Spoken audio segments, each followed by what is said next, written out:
Kami informasikan bahwa host akan menonaktifkan mikrofon selama acara berlangsung.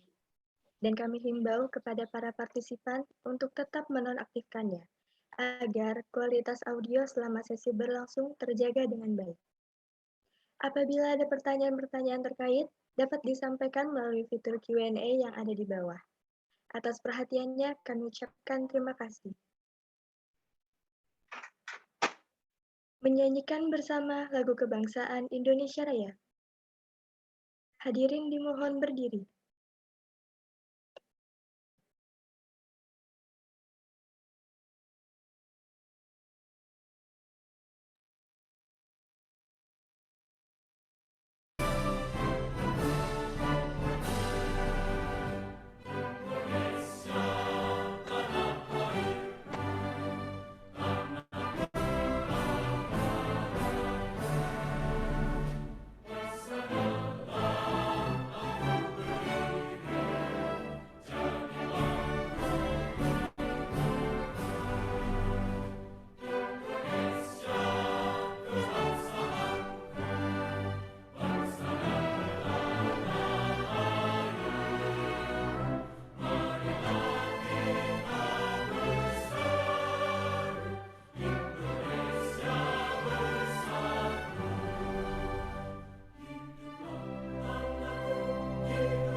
Hadirin dimohon untuk duduk kembali. Assalamualaikum warahmatullahi wabarakatuh. Selamat pagi dan salam sejahtera. Om Swastiastu, Namo Buddhaya, salam kebajikan. Yang terhormat Bapak Dr. Insinyur Batara Maju Simatupang, MT, MPhil, CIMBA, penulis buku Perbankan Digital Menuju 4.0. Yang terhormat Bapak Riko Ustavia Frans, Komisaris Lingaja dan Awan Tunai. Yang terhormat Ibu Dr. Kusumaningtuti Sandri Harmi Sutiono, SH, LLM, selaku Ketua Indonesia Banking School. Yang terhormat anggota Senat Akademik Internal IBS, Ibu Dr. Wiwi Idawati, SE, MSI, AK, CA, CPA, Bapak Dr. Sparta, AK, ME, CA. Yang terhormat tamu undangan tamu kehormatan, Ibu Sri Rahayu Widodo, Ibu Purwantari Budiman, Bapak Irwan Habsyah, dan Ibu Miranda Gultom. Yang kami hormati Bapak Dr. Antio Prajoyo, selaku moderator book review Perbankan Digital Menuju 4.0. Yang kami hormati para senior dan pimpinan dari Bank Indonesia, Otoritas Jasa Keuangan, Lembaga Penjamin Simpanan, Badan Pemeriksa Keuangan, Yayasan Pengembangan Perbankan Indonesia, dan Lembaga Pengembangan Perbankan Indonesia.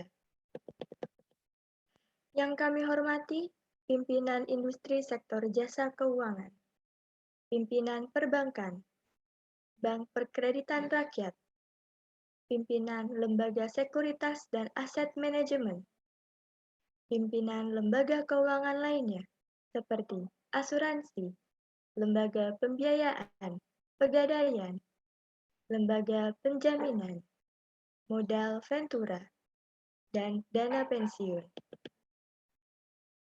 Yang kami hormati pimpinan industri jasa lainnya, perusahaan, pimpinan asosiasi fintech, pimpinan asosiasi pendanaan fintech, kantor akuntan publik, dan para pelaku teknologi digital. Yang kami hormati mahasiswa dan dosen IBS, serta mahasiswa dan dosen dari perguruan tinggi di seluruh Indonesia yang menyempatkan hadir pada pagi hari ini. Perkenalkan, saya Syuara Ramarizkia, mahasiswi manajemen 2019 Indonesia Banking School yang akan memandu acara book review pada pagi hari ini. Sebelumnya, izinkan saya membacakan rangkaian acara pada hari ini. Pertama, pembukaan. 2. Nyanyikan lagu Indonesia Raya. 3. Doa. 4. Foto bersama. 5. Welcoming Notes Ketua Indonesia Banking School. 6. Pembicara. Pembahasan resensi buku. 7. Pemaparan materi buku oleh penulis. 8. Diskusi dan tanya jawab. 9. Penutup dan kesimpulan. 10. Penyerahan plakat. 11. Penutup. Pada book review pagi ini, dengan total partisipan hingga saat ini 380 pendaftar, di antaranya 141 perguruan tinggi dari seluruh Indonesia. Dengan ini, saya akan menyapa beberapa perguruan tinggi yang sudah hadir pada hari ini. Universitas Andalas, Universitas Bengkulu, Universitas Indonesia, Universitas Palangkaraya, Universitas Negeri Manado, UIN Antasari Banjarmasin, IAIN Fatahul Muluk Papua, dan perguruan tinggi lainnya yang tidak dapat kami sebutkan satu persatu. Bapak Ibu para peserta yang kami hormati dan para mahasiswa yang kami banggakan.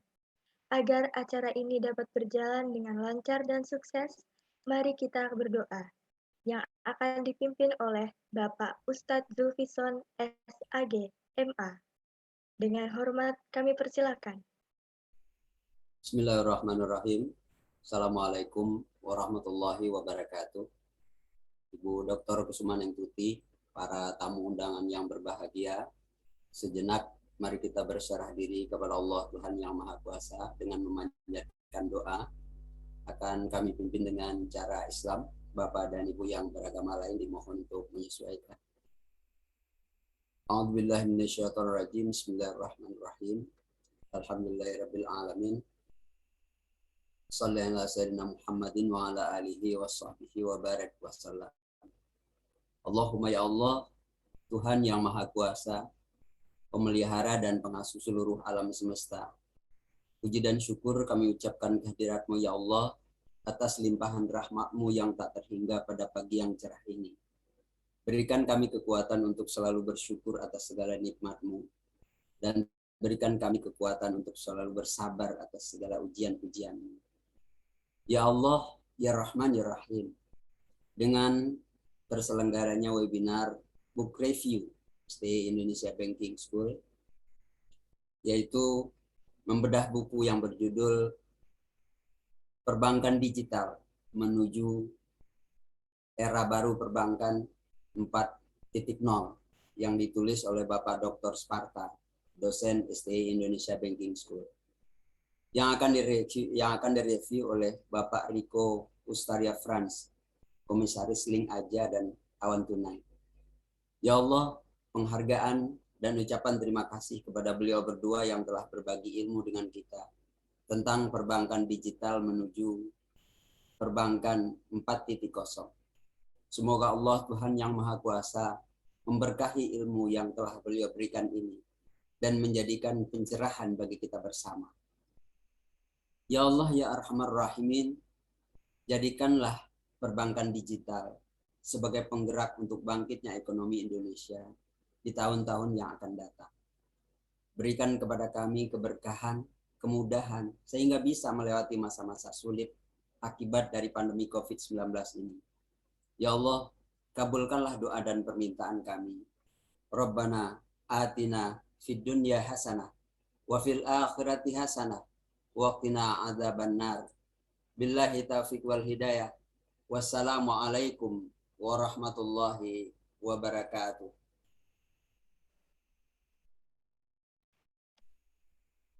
Waalaikumsalam warahmatullahi wabarakatuh. Terima kasih kepada Bapak Ustadz Zulfison.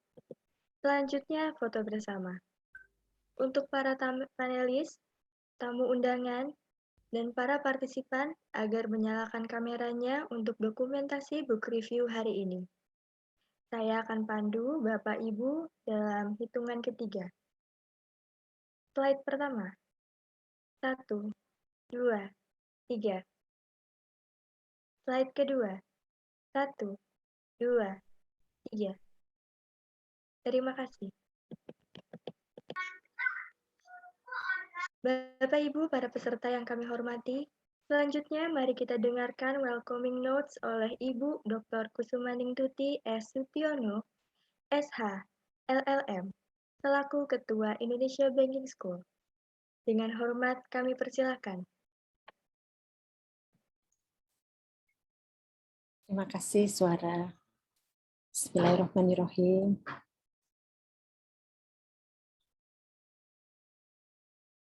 Pak Dr. Insinyur Batara Maju Simatupang, MT, MPhil, CIMB, dosen tetap Indonesia Banking School, dan Bapak Riko Ustavia Frans, Komisaris Ling Aja dan Awan Tunai yang kami hormati dan banggakan. Bapak Ibu tamu undangan, para senior, pelaku industri jasa keuangan dan industri jasa usaha lainnya. Terima kasih kehadiran Ibu Miranda, Bapak Subarjo Joyo Sumarto, dan Pak Hari Murti Gunawan dari Yayasan Pengembangan Perbankan Indonesia. Yang terhormat Bapak Ibu pimpinan Indonesia Banking School, tenaga kependidikan, dan para dosen serta ananda para mahasiswa dari berbagai perguruan tinggi dan sivitas akademika Indonesia Banking School yang tercinta. Assalamualaikum warahmatullahi wabarakatuh. Selamat pagi, salam sejahtera bagi kita semua. Om Swastiastu, Namo Buddhaya, salam kebajikan, salam. Puji syukur kami panjatkan kehadirat Allah Subhanahu wa Ta'ala. Karena atas rahmat dan karunia-Nya lah kita semua dapat bertemu secara virtual pagi ini dalam acara webinar book review atas buku Perbankan Digital Menuju Bank 4.0 yang ditulis oleh Bapak Dr. Insinyur Batara Maju Simatupang, dosen tetap Indonesia Banking School, dan yang akan dibahas oleh Bapak Riko Ustavia Frans, Komisaris Ling Aja dan Awan Tunai, dengan tema Era Baru Perbankan Digital. Bapak Ibu Ananda, para mahasiswa yang saya muliakan, di tengah-tengah pandemi COVID-19 yang mengharuskan kita semua untuk melaksanakan aktivitas Tridharma perguruan tinggi, yaitu pembelajaran, penelitian, dan pengabdian kepada masyarakat secara online. Mulai bulan Juli 2021 ini, Indonesia Banking School telah menyelenggarakan book review secara online. Book review yang diadakan ini tidak sekedar menjalankan tugas perpustakaan Indonesia Banking School dalam menggiatkan peningkatan literasi para sivitas akademika, melainkan lebih bertujuan untuk membuka cakrawala untuk mengantisipasi dan mempersiapkan dirinya datangnya suatu era baru melalui pendalaman pengetahuan secara kritis. Bapak Ibu, Ananda, para mahasiswa yang saya banggakan, perkembangan teknologi yang pesat telah membawa era digital banking dan bank digital 4.0 di Indonesia yang memungkinkan perbankan untuk lebih berinovasi dalam memberikan layanan kepada nasabah. Perubahan perilaku konsumen seiring dengan perkembangan teknologi digital menuntut perbankan untuk lebih adaptif dengan teknologi digital. Otoritas Jasa Keuangan atau OJK mengeluarkan peraturan OJK nomor 12 POJK 03 2018 tanggal 8 Agustus 2018 tentang penyelenggaraan layanan perbankan digital oleh Bank Umum. Aturan tersebut menyebutkan bahwa dalam menyelenggarakan layanan perbankan digital, bank bisa melakukan secara mandiri atau melalui kemitraan dengan pihak ketiga.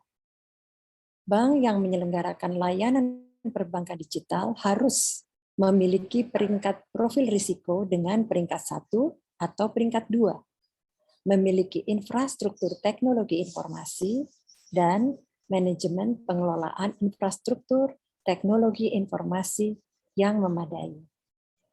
Aturan ini mendukung industri perbankan untuk berinovasi penyediaan layanan perbankan digital. Pergeseran perilaku masyarakat menjadi faktor pendorong bagi bank untuk selalu berinovasi agar dapat mempertahankan eksistensinya. Layanan demikian ini mengarahkan bank ke dalam suatu era baru, yaitu era layanan perbankan dan inovasi digital bank 4.0. Penyediaan layanan dan inovasi perbankan digital diharapkan dapat memperluas sekaligus mempermudah inklusi keuangan dan akses masyarakat terhadap layanan keuangan sehingga dapat dilakukan tanpa mengenal batasan waktu dan tempat. Bapak, Ibu, Ananda, para mahasiswa sekalian, oleh karena itulah Indonesia Banking School menyampaikan terima kasih kepada Bapak Dr. Insinyur Battara Simatupang yang telah menjadi Duta Indonesia Banking School dengan menghasilkan karya yang dibutuhkan oleh masyarakat dalam mengikuti perkembangan teknologi digital di bidang keuangan. Kami menyampaikan juga penghargaan yang tinggi kepada Bapak Rico Ustavia Franz yang telah berkenan untuk menjadi pembedah buku. Kami mengharapkan melalui acara book review ini akan lebih dapat diperoleh pemahaman yang lebih baik atas materi ulasan yang diangkat oleh karya tersebut, yang antara lain mencakup hadirnya revolusi digital dan teknologi keuangan, sistem pembayaran, produk perbankan digital konvensional, kejahatan keuangan digital, serta prospek dan tantangan digital. Kami juga menyampaikan terima kasih kepada seluruh Bapak, Ibu, Ananda, para mahasiswa Indonesia Banking School maupun dari perguruan tinggi lain yang hadir pada pagi hari ini. Semoga kegiatan ini memberikan manfaat bagi kita semua dan semoga Allah Subhanahu wa Ta'ala senantiasa memberikan rahmat-Nya. Demikian, terima kasih. Wassalamualaikum warahmatullahi wabarakatuh. Waalaikumsalam warahmatullahi wabarakatuh. Terima kasih kepada Ibu Dr. Kusumaningtuti Sandiharmi Sutyono. Bapak Ibu, para peserta yang kami hormati, dan para mahasiswa yang kami banggakan, mari kita ikuti acara utama, yaitu Book Review, Perbankan Digital Menuju 4.0. Dengan pembicara Bapak Dr. Insinyur Battara Maju Simatupang, penulis buku Perbankan Digital Menuju 4.0, dan Bapak Rico Ustavia Franz, Komisaris Lingaja dan Awan Tunai, yang akan dipandu oleh moderator Bapak Dr. Antio Pracoyo. Sebelumnya, saya akan membacakan CV moderator pada hari ini. Bapak Dr. Antio Pracoyo menyelesaikan program S1 dan S2 Fakultas Ekonomi Universitas Gadjah Mada. S3 Fakultas Ekonomi dan Bisnis Universitas Pajajaran. Pengalaman, dosen tetap Indonesia Banking School. Penulis buku Aspek Dasar Ekonomi Mikro. Penulis buku Aspek Dasar Ekonomi Makro di Indonesia. Penulis buku Ekonomika Mikro, sebuah pengantar. Penulis buku Ekonomika Makro, sebuah pengantar. Kepada Bapak Dr. Antio Pracoyo, dengan hormat kami silakan, acara sepenuhnya kami serahkan kepada moderator. Terima kasih Mbak Suara sebagai MC. Assalamualaikum warahmatullahi wabarakatuh. Hari ini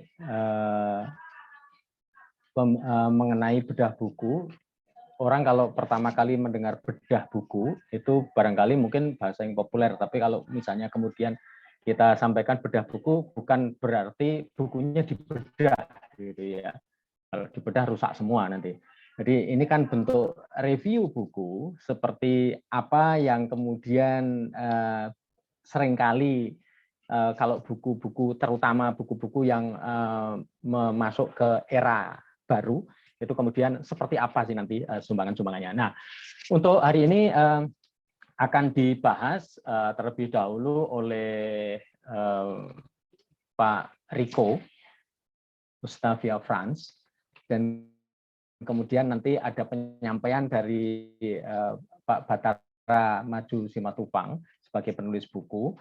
Dan kalau kita lihat ini, saya juga bacakan beliau Pak Rico dan Pak Bathara secara singkat, bahwa Pak Rico tadi sudah disampaikan oleh Bu Tito bahwa Pak Rico itu sebagai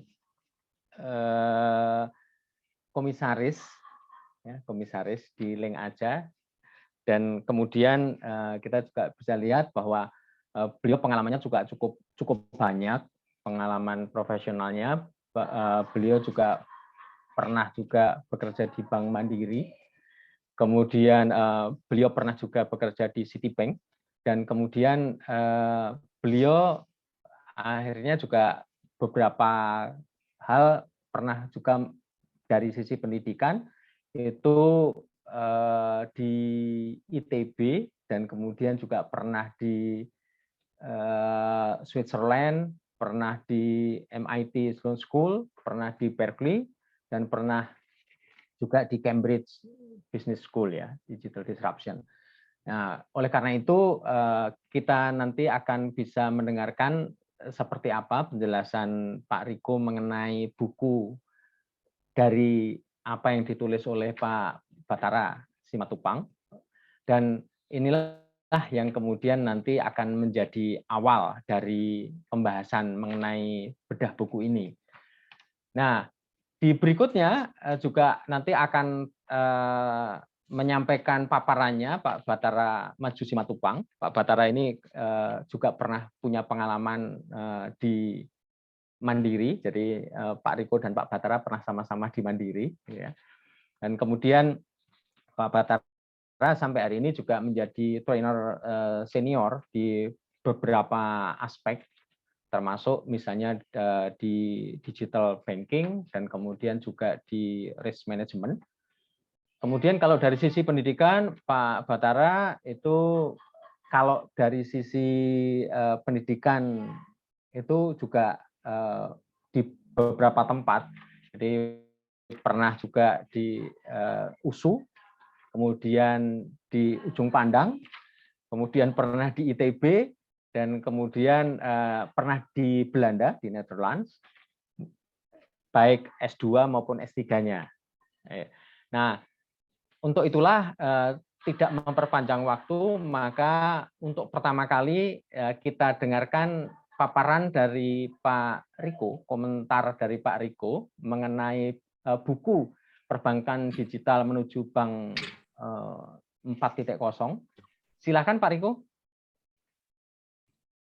Terima kasih Pak Antio.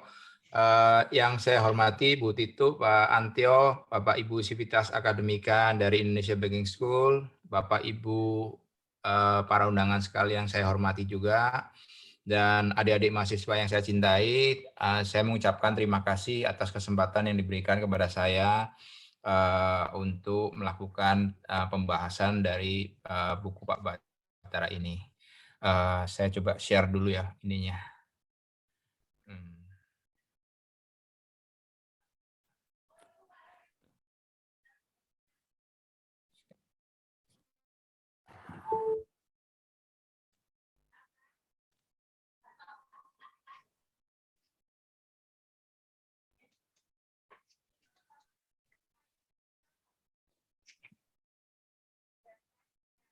Apakah sudah kelihatan? Sudah. Ya. Sudah, Pak Riko.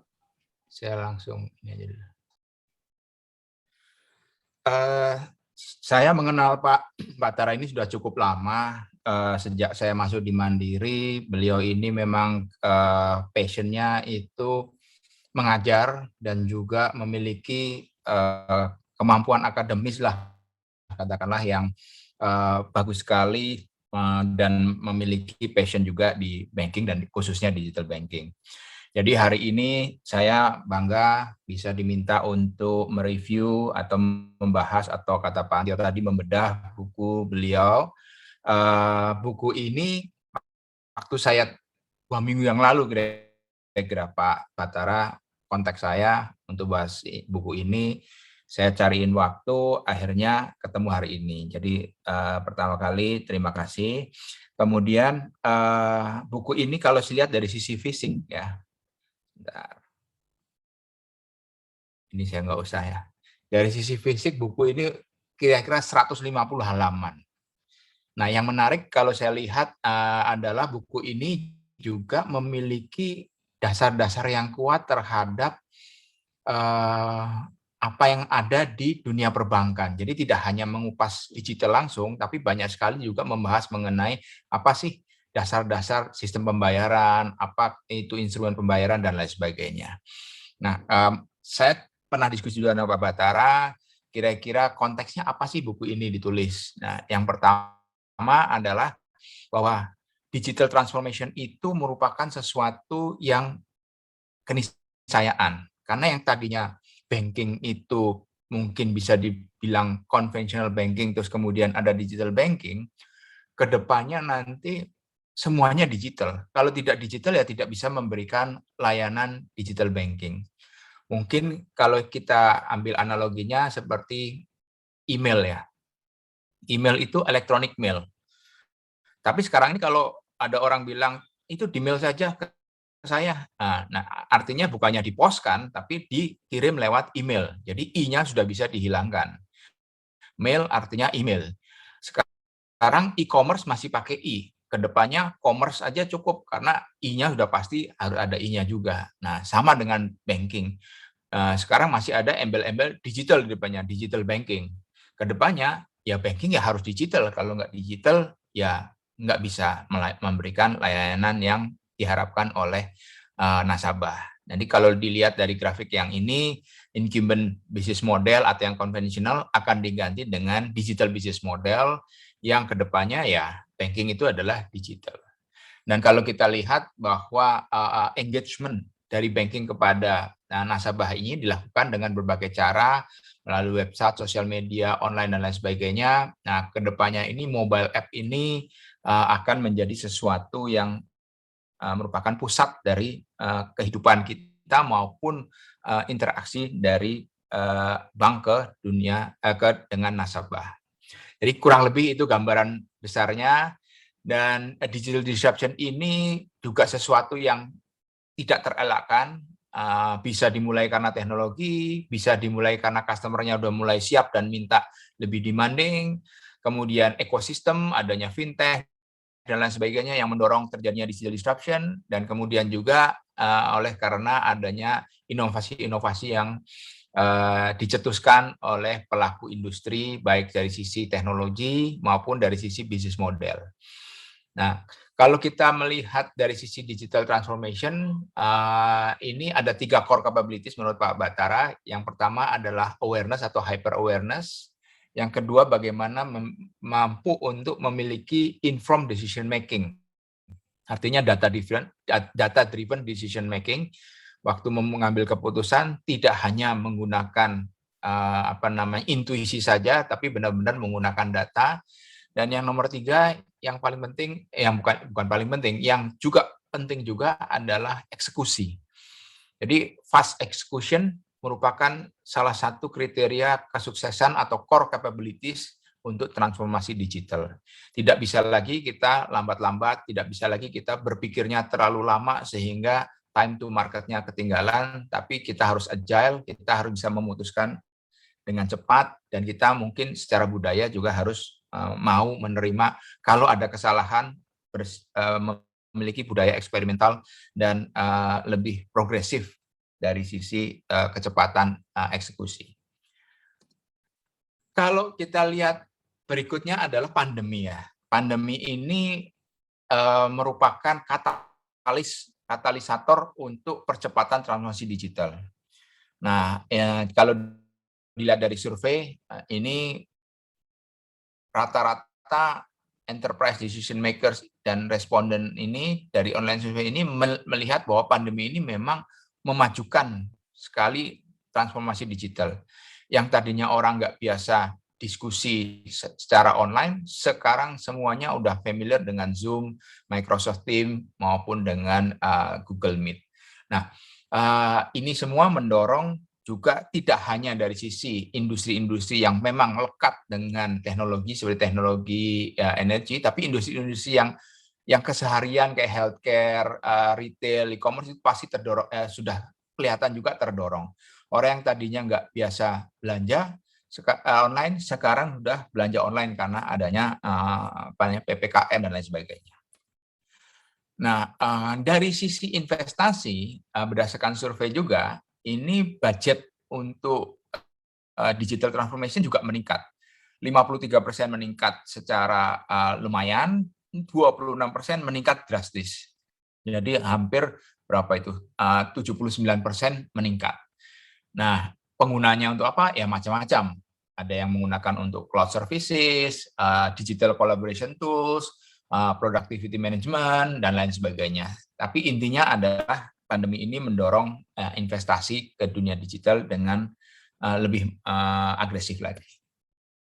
Nah, saya masuk ke pembahasan dari buku Pak Batara ini. Pak Batara ini membagi bukunya menjadi 5 bab. Bab yang pertama itu terkait dengan pendahuluan. Kenapa sih perlunya digital banking? Jadi di situ bahas beberapa hal yang terkait dengan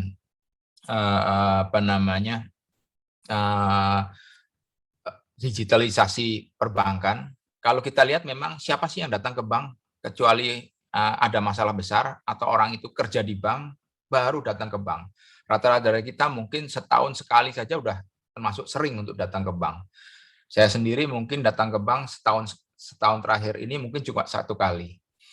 Nah, sementara itu kalau kita lihat nasabah juga sudah mulai teredukasi oleh mobile app dan digital lifestyle, dan tadi kita sudah bahas juga mengenai pandemi yang mendorong, sehingga semuanya ini membuat situasi yang mendukung sekali untuk digitalisasi perbankan.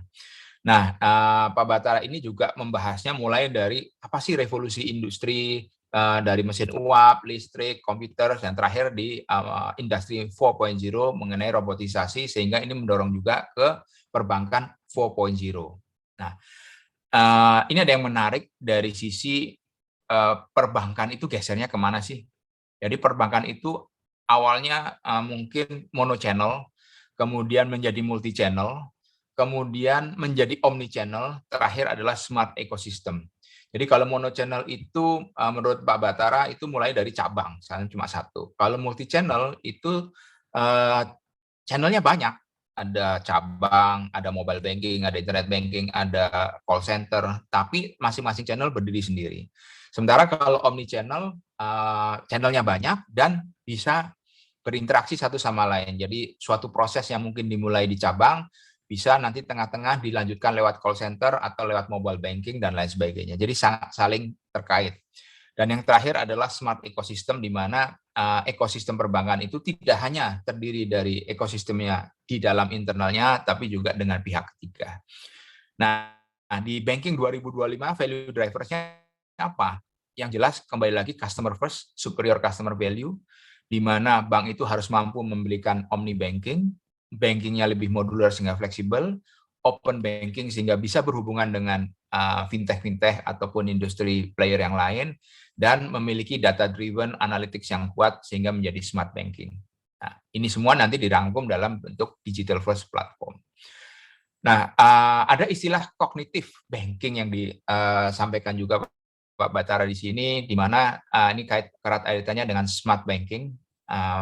Bank ini harus mampu nanti ke depannya menggunakan data-driven dan artificial intelligence dengan baik, di mana ada teknologi machine learning, cognitive computing, dan juga natural language processing. Jadi ke depannya mungkin tidak pakai menu lagi, cukup bicara lewat telepon, semuanya bisa dilakukan juga karena kemampuan dari perbankan untuk menggunakan natural language processing. Nah, omnichannel tadi saya sudah bahas sedikit mengenai ini, Pak Batara juga banyak membahas mengenai ini. Nah, ini bab yang pertama. Bab yang kedua, ini masuk yang bab pertama tadi, omnichannel. Jadi omnichannel tadinya silo, ini sekarang menjadi lebih, tadinya multi-channel tapi silo, sekarang menjadi omnichannel. Dan dengan adanya kemampuan analytics, ini menjadi cognitive banking atau smart banking. Nah, bab kedua ini terkait dengan sistem pembayaran. Jadi kita tahu juga Bank Indonesia sangat serius sekali. Bank Indonesia mengeluarkan yang namanya BSPI, Blueprint Sistem Pembayaran Indonesia 2025. Ada 5 pilar. Yang pertama adalah open banking, yang kedua retail payment, yang ketiga terkait dengan infrastruktur financial market, yang keempat adalah mengenai data, yang kelima adalah regulatory reform. Jadi di buku itu dijelaskan juga apa pilar-pilarnya dan kemudian bagaimana Bank Indonesia merencanakan untuk mengimplementasikannya. Ada beberapa fokus yang disampaikan Pak Batara dalam bukunya ini terkait dengan Bank Indonesia fokusnya kemana. Salah satunya adalah QR code. Kemudian juga ada peraturan-peraturan baru. Kemudian bagaimana kaitannya dengan GPN, itu di zamannya Pak Agus Marto, sekarang dilanjutkan oleh Pak Peri, bagaimana GPN itu berperan dalam BSPI di 2025 ini, dan juga pihak-pihak lain yang mendukung. Dari sisi instrumen juga dijelaskan juga, mulai dari bank account, uang elektronik, server base terutama, kartu ATM debit, dan kartu kredit. Nah, yang terakhir adalah mengenai kanal pembayaran yang BI ini sekarang lagi kejar-kejarnya dengan KRIS. Nah, bab berikutnya atau bab 3 ini terkait dengan pembahasan instrumen yang konvensional lah katakanlah, atau instrumen atau channel yang konvensional. Jadi bagusnya buku Pak Batara ini juga membahas mengenai ini, tidak langsung jam ke digital langsung, tapi tradisional instrumen juga dibahas di sini, mulai dari kartu, e-money, POS, EDC, mobile banking, ATM, CDM, dan lain sebagainya. Jadi untuk adik-adik yang ingin tahu mengenai teknologi perbankan, produk-produk seperti apa, ini bab ini bagus sekali karena ini dasar-dasarnya ada di situ. Kemudian bab 4 ini tidak lengkap rasanya kalau membahas digital banking tanpa membahas resikonya. Jadi ini salah satu risiko yang besar dari digital banking ini adalah fraud atau kejahatan keuangan digital. Nah, di situ dijelaskan juga kenapa ini terjadi, kenapa cybersecurity itu penting, dan bagaimana cara-cara untuk menanggulangi atau memitigasi risiko dari kejahatan keuangan digital ini. Nah, diterangkan juga mengenai metode-metodenya, ada phishing, identity theft, account takeover, dan malware, dan lain sebagainya. Jadi ini bagus sekali bab ini untuk memahami risiko apa yang terkait dengan digitalisasi perbankan. Bab berikutnya, bab 5, ini bab terakhir, terkait dengan prospek dan tantangan digital. Di sini Pak Batara juga menyampaikan bank-bank digital ini bagaimana sih bisa sukses, apa aja faktor-faktor kriterianya, terus kemudian juga menceritakan juga beberapa bank yang secara global itu positioning ada digital banking, ada Ally, Discover, Chime, dan lain sebagainya, N26, dan sebagainya, itu banyak sekali dijelaskan di situ juga, dan juga di Indonesia. Nah, di Indonesia itu juga mulai banyak permunculan bank-bank ini kan. Nah, mungkin daftar ini juga ketinggalan sedikit, karena yang namanya saking cepatnya ini, buku ini sudah dicetak, bank-bank ini dapat lagi izin-izin baru, sehingga di dalam buku ini mungkin agak ketinggalan sedikit, tapi intinya adalah bank-bank digital ini menjadi tren ya, yang tadinya fintech sekarang sudah mulai mengarah ke bundling dengan license dari perbankan menjadi bank digital. Nah, di situ dijelaskan mengenai siapa saja dan kemudian success factor-nya apa dan transformasinya yang terjadi atau inovasinya apa. Nah, ini bab kelima atau bab terakhir. Dan kemudian di dalam bab itu juga ada beberapa studi kasus mengenai digitalisasi di Citibank maupun di Mandiri. Mungkin sebagai penutup ada beberapa kesimpulan atau bukan kesimpulan lah, summary yang saya dapatkan dari buku tersebut. Yang pertama adalah saya lihat Pak Batara ini menyampaikan bahwa yang namanya digital ini merupakan keniscayaan yang akan terjadi. Jadi perbankan itu memang harus mengantisipasi dengan digital first omnichannel sebagai salah satu strateginya. Dan kemudian sistem pembayaran itu merupakan bagian penting di mana perlu dukungan industri maupun regulator. Dan kemudian perbankan ini memang akan berubah bentuk ya. Di sana salah satunya saya disampaikan juga quote dari Brad King, di mana banking everywhere but not in a bank. Jadi artinya bank ini tidak perlu wujudnya bank. Bisa saja siapa saja untuk menyampaikan utilitas atau fungsi dari perbankan ini bisa disampaikan oleh lembaga-lembaga di luar perbankan.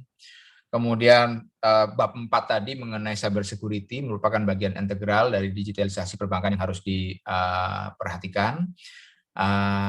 Dan mungkin yang terakhir yang sangat strong di sini adalah digital banking ini berfungsi atau berpotensi untuk mendisrupsi incumbent jika incumbent ini bank-bank konvensional tidak melakukan atau mengantisipasi dengan baik. Dan hanya bank-bank yang mampu beradaptasi yang akan survive. Demikian pembahasan dari saya kira buku ini 150 halaman, banyak sekali membahas mengenai hal-hal baru, tapi juga memiliki bagian-bagian yang menjelaskan mengenai dasar-dasar perbankan.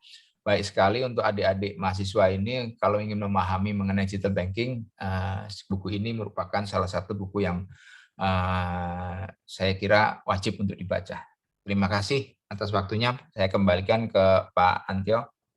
Ya, terima kasih Pak Riko atas pembahasannya. Nah, sebelum nanti ada yang bertanya, mohon kiranya kalau misalnya mau bertanya bisa di chat, kalau misalnya di panelis, atau di question and ask itu sebagai attendance ya, silahkan saja nanti disampaikan. Nah, giliran berikutnya sebelum nanti ada beberapa pertanyaan, silahkan di berikutnya ini Pak Batara untuk menyampaikan isi bukunya untuk nanti kemudian dilanjutkan dengan beberapa discussion. Silakan Pak Batara. Terima kasih Pak Antio.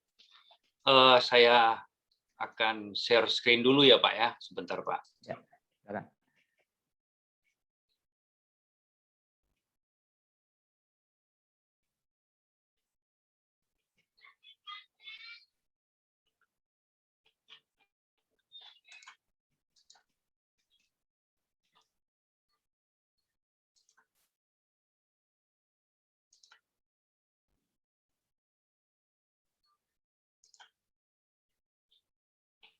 Baik, yang saya hormati Ibu Dr. Kusumaningputi, Ketua STIE IBS, dan juga seluruh pimpinan yang hadir. Yang saya hormati juga tamu undangan, Ibu Miranda dan Bapak Ibu yang lain. Ada juga di sini Pak Subarjo, terima kasih Pak sudah hadir. Terima kasih kepada Pak Riko yang telah memberikan pembedahan dan pencerahan, mungkin masih ada di sana-sini memang yang masih belum diungkapkan karena memang terbitnya buku ini di awal sebenarnya, tetapi dicetaknya itu adalah pada bulan Juni. Baiklah, Assalamualaikum warahmatullahi wabarakatuh dan salam sejahtera buat kita semua. Saya langsung aja menyampaikan karena tadi penyampaiannya sudah sangat gamblang sekali pembedahannya. Saya ingin menambahin aja beberapa dari apa yang telah diungkapkan di buku ini secara ringkas saja. Baik, tadi sudah disampaikan ada 5 chapter bukunya. Saya mulai tadi di sini. Saya memang memulainya adalah bagaimana penggunaan e-commerce di Indonesia itu sekarang malah menjadi yang tertinggi di dunia. Jadi kalau kita lihat dari Indonesia ini memiliki 88,1% penggunaan e-commerce. Jadi cukup luar biasa dibandingkan dengan Inggris, Filipina, dan sebagainya.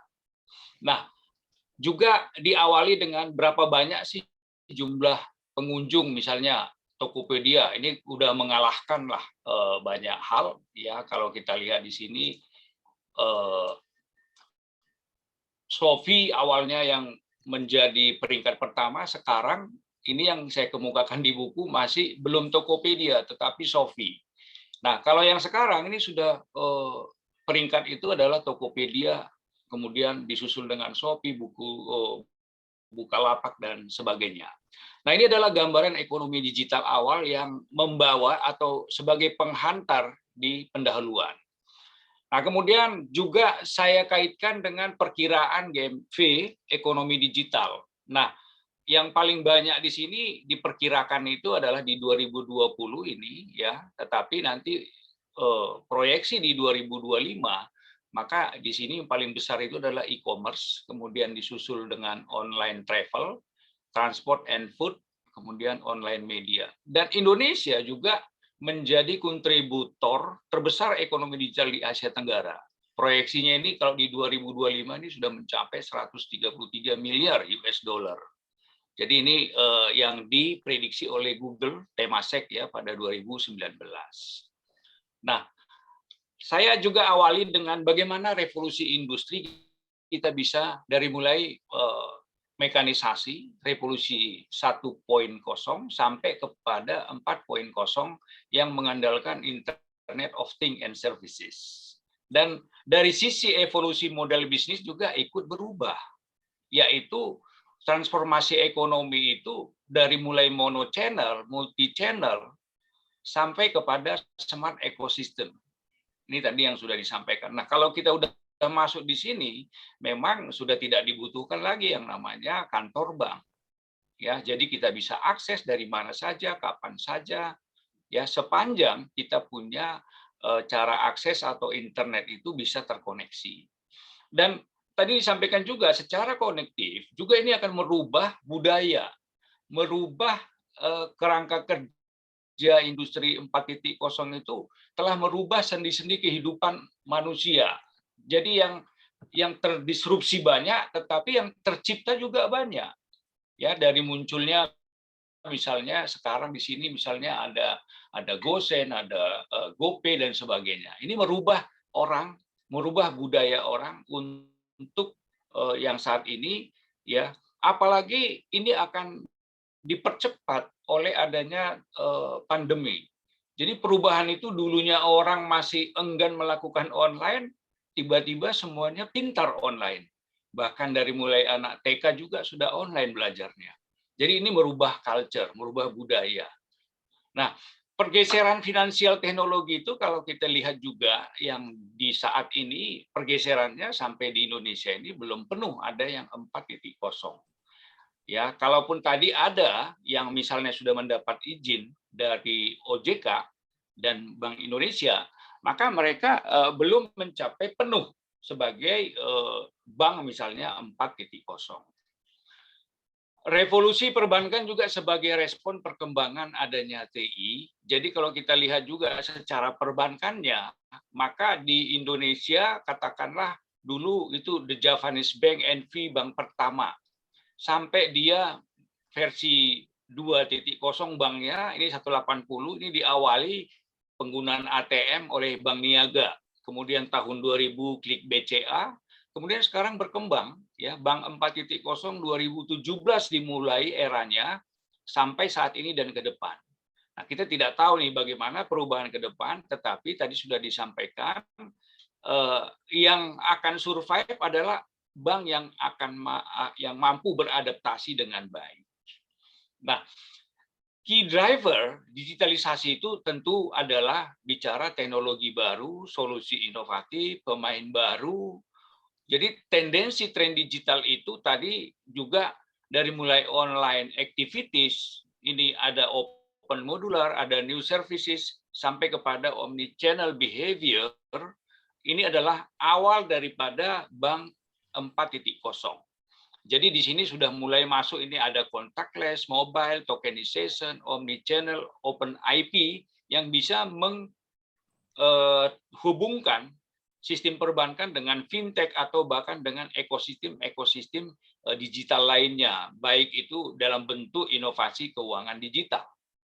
Nah, kemudian kerangka kerja industri 4.0 dan kontribusi digitalnya ini adalah beberapa komponen yang menjadi prasyarat.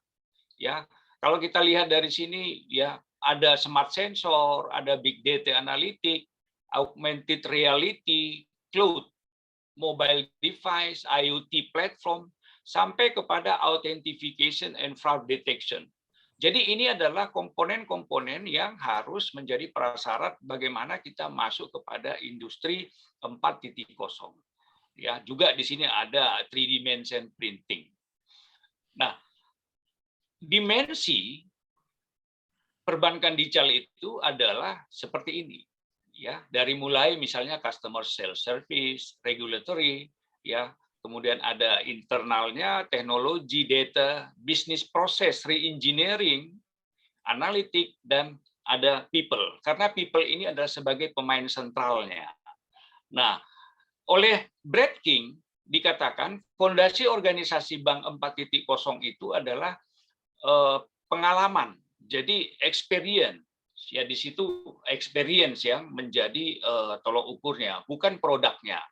Kemudian ada talenta inovatif dan data di sini menjadi tulang punggung operasional. Ya, kalau BI atau Bank Dunia mengatakan atau IMF mengatakan itu adalah data is new oil atau data is supervisor. Nah, kemudian ada arsitektur yang tentu yang luas, kecerdasan buatan, artificial intelligence, kemitraan cerdas, artinya bank juga bisa melakukan kemitraan dengan vendornya, suppliernya secara cerdas. Kemudian ada blockchain, ada juga broker data. Nah, selanjutnya adalah inilah yang disebut dengan tadi lingkungan omnichannel pada Bank 4.0. Karena di sini adalah basically layanan superior bagi pelanggan. Nah, kalau ini sudah tercapai, maka ini ada dikatakan bahwa bank itu sudah masuk di dalam step omnichannel banking di dalam platform digital. Kemudian nanti bergerak kepada modular banking, open banking ini yang membuka semua batas-batas ya antara ekosistem lain dengan yang lainnya, karena di sini menggunakan open banking. Dan ini sudah didorong oleh Bank Indonesia untuk bisa dilaksanakan paling tidak di 2025 sudah terjadi interkoneksi antara perbankan sebagai sentral dengan ekosistem bisnis baik itu fintech, government maupun unit-unit swasta lainnya atau private. Kemudian nanti mengarah kepada smart banking yang tentunya ini sudah menyangkut jaringan saja. Semuanya sudah berlaku full sebagai Bank 4.0. Yang kedua, di dalam chapter kedua, di sini ada blueprint sistem pembayaran. Saya mengantarkannya melalui apa yang diarahkan oleh Bank Indonesia dan juga OJK. Jadi di dalam blueprint sistem pembayaran ini, di sini sudah menyangkut semua dari mulai tadi open banking, ada sistem pembayaran retail, infrastruktur pasar keuangan, data, sampai kepada regulasinya. Jadi kalau di sini dikatakan ada yang terkait, baik itu pemerintah, OJK, perbankan, fintech, e-commerce. Jadi pendekatannya ada industrial approach, regulatory approach, dan collaborative approach. Nah, konfigurasi ekonomi dan keuangan digital di 2025 ini, di sini peran daripada, saya ungkap peran daripada Bank Indonesia sesuai dengan blueprint-nya. Kemudian di sini ada sektor keuangan, ada di sini alat pembayaran menggunakan uang, alat pembayaran menggunakan rekening, alat pembayaran menggunakan digital.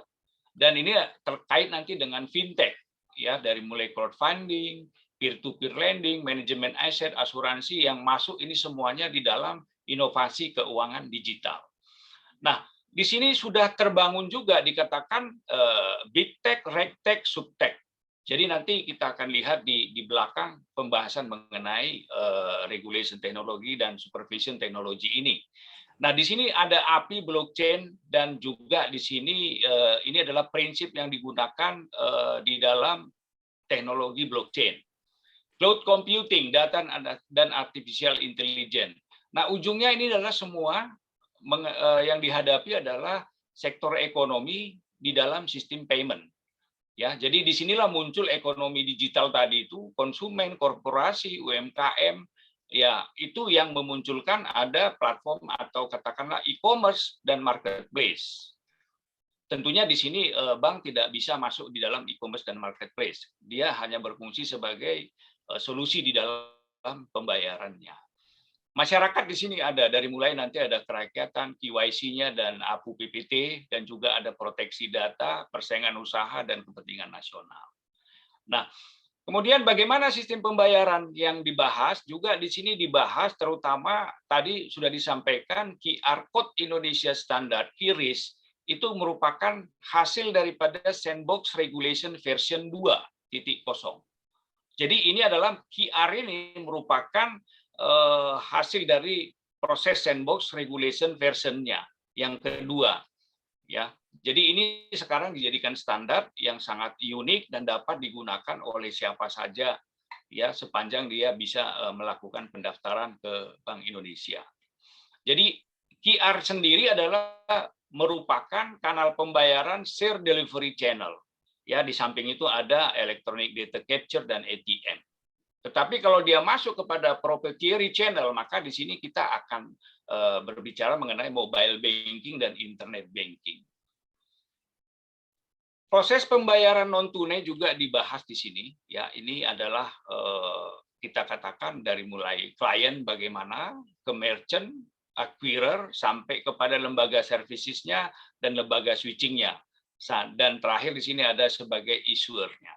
Ini ada dibahas juga untuk memberikan gambaran yang komplit mengenai sebenarnya bagaimana pembayaran non tunai GPN ini, karena GPN ini sangat penting didorong supaya di 2025 itu kita udah penuh bisa menggunakan, karena kalau kita menggunakan Visa, Mastercard, itu fee yang harus kita bayar ke luar negeri itu sesuai dengan CBN menyampaikan itu lebih kurang 22 triliun setahun. Jadi kalau kita menggunakan sistem yang ada di nasional, maka ini akan mengurangi devisa kita, ya, akan mengurangi pelemparan devisa ke luar negeri dengan pembayaran fee terhadap penerbit seperti Visa, juga Master dan sebagainya. Yang ketiga, di sini kita bicara produk-produk. Saya mengungkapkan ada bagaimana itu ada kartu kredit, kartu debit, kemudian internet banking. Ya, saya ambil beberapa sampel di sini pelaku internet banking. Kemudian ada ATM, CDM, ATM Smart di sini. Kemudian kartu juga berfasilitas di sini Euro, ya, Master, Visa contactless, nirsentuh juga sudah dibahas. Memang tadi disampaikan oleh Pak Riko, ada 2 yang belum dimasukkan, yaitu mengenai pembahasan kioski yang digunakan dan juga ada video banking. Belum masuk kemarin ya. Ini mungkin di dalam edisi berikutnya akan dimasukkan untuk melengkapi apa-apa yang terjadi secara best practice di perbankan. Nah, cash management system juga ini saya ambil, saya melakukan beberapa di sini saya ambil contoh dari Bank Mandiri sendiri, ada Citi, BNI, BCA, dan Bank BRI. Dan ini adalah matris yang saya temukan dari masing-masing website mereka. Nah, juga di sini contoh laman mobile banking juga dibahas dan apa-apa saja yang menjadi layanan produknya sampai dari mulai kepada edisi, kedua juga pos terminal dan juga bagaimana dampak daripada digital ini terhadap kita katakanlah sebagai digital financial service ya di luar perbankan atau financial inklusif. Ini juga disampaikan di sana. Nah, untuk yang keempat, tidak lengkap rasanya buku ini kalau tidak dilengkapi dengan pemahaman terhadap kejahatan keuangan digital. Nah, di sini saya mengintroduce bahwa tantangan pemanfaatan teknologi informasi ini juga ada yang disampaikan oleh OJK di sini, ya khusus mengenai cybercrime.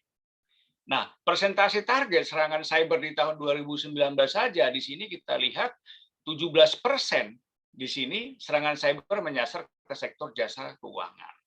Jadi risiko cyber pada perbankan Indonesia lebih tinggi dibandingkan negara tetangga seperti Singapura dan Malaysia. Nah, tipe serangan cyber dan dampaknya ini saya uraikan juga dari mulai tipe-tipe serangan, penghapusan data, kemudian deskripsinya di sini dampaknya manipulasi data kritikal, gangguan kritikal layanan industri secara luas, dan ini memberikan dampak penghentian pelaku yang kritis, ketidakmampuan untuk menyelesaikan transaksi, integritas dan efisien yang terkikis, hilangnya kepercayaan secara luas, krisis kredit dan likuiditas. Nah, sedangkan di sini tipe serangan transaksi curang memanfaatkan infrastruktur pusat, maka ini dan juga theft ya of critical non-public information ini akan memberikan dampak kerugian finansial yang signifikan, integritas dan efisiensi yang terkikis, hilangnya kepercayaan secara luas. Jadi di dalam manajemen resiko, salah satu resiko adalah resiko reputasi dan ini akan merusak perbankan apabila terjadi, dan resiko reputasi bisa menjalar kepada resiko-resiko ya mencetuskan resiko-resiko lainnya. Kecenderungan keamanan cyber juga ini diungkap dari mulai mobile approach and web portal, ya kemudian ada layanan pihak ketiga, kemudian technical debt di sini, ya artificial intelligence for fraud prevention, cryptocurrency regulation, open banking, dan IoT dan 5G. Yang dimaksud 5G di sini adalah 5G untuk wireless yang beberapa waktu lalu kita sudah bisa menikmati dari Telkomsel dengan jangkauan yang terbatas, tetapi kecepatannya bisa melebihi 20 kali kecepatan 4G. Tetapi dengan gelombang pendek, dia akan gampang diretas. Jadi ini makanya dia masuk di dalam cyber security trends. Nah, ada tataran serangan cyber juga. Ini diungkap di sini, tataran serangan cyber dari perangkat, dari mulai browser, sistem, aplikasi juga ada malware. Dan juga tataran serangan jejaring. Sini sudah secara lengkap dikemukakan. Jadi sebagai introduction terhadap cyber security ini sudah cukup memadai. Kalau masuk ke dalam teknikalnya, tentu kita akan berbicara nanti lebih dalam lagi. Kemudian di sini juga ada tataran serangan pusat data dari mulai web server sama database. Nah, ternyata kalau saya ambil misalnya di sini sumbernya Cisco, biaya kebocoran, cost of breaches di Indonesia itu sungguh besar, tapi tidak terekspos. Saya mencoba mencari, melacak ini dari bank-bank mana saja gitu, atau dari unit-unit mana. Ini dirahasiakan, ya. Tadi untuk menghindari adanya resiko reputasi tadi.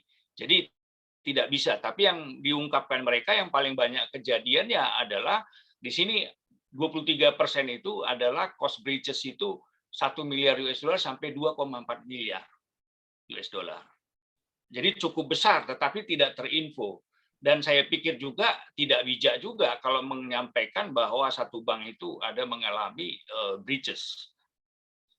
Kemudian profil cyber baru tentang penipuan dan kejahatan keuangan diilustrasikan, ini diambil contoh yang dicobakan di Carbanak.